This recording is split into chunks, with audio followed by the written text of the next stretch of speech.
तकलीफ़ूं जूमियूं झोल में सिंधी अदबी संगत शाखा खोड़ा जे दोस्त असीर नदीम अली मुग़ल खां पुछूं था त ही जो किताबु आहे तकलीफ़ूं जूमियूं झोल में इन जा असरात ऐं इन जा असरात शागिर्दनि ताईं ऐं हिन समाज में कहिड़ा पहुचंदा। जी आमिर अली महिरबानी। जीअं त तमामु बहितरीनु असांजे दोस्त हिकिड़ो किताबु तकलीफ़ूं झूमियूं झोल में इन जी ज़रूरत बि हुई बेतनि जी छा जो शाह अब्दुल लतीफ़ भिटाई ऐं ॿियनि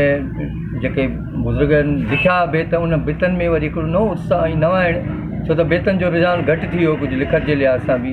अधे इहो किताबु हाणे बेत सिंधी ॿोलीअ जी बेतनि जी सिंधी ॿोलीअ जी बेहद ख़ूबसूरत क्लासिक ऐं सिनफ़ आहे।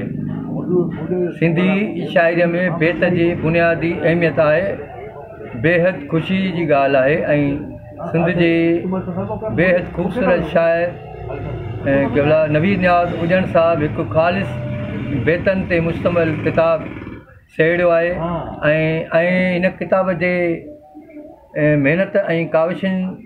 ऐं अॼु नवी साहब जे हथनि जी ज़ीनत बणियो आहे ऐं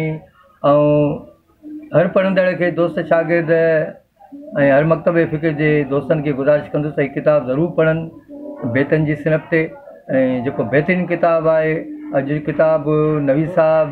जो छपिजी पंहिंजे मुल्क में रहण किताबु घरु पहुतो आहे ऐं इनशा अव्हां दोस्त पढ़ंदा हिन किताब खे ॾाढो बहितरीनु अव्हांखे मज़ो ईंदो ऐं हिकिड़ी नयूं शयूं नयूं तकलीफ़ूं बेतनि में नवनि शाइरनि जूं अव्हांखे मिलंदियूं ऐं मुबारकबाद पेश करियां थो नवीन हुजण खे हिन किताब नई किताब छपण जी मौक़े ते।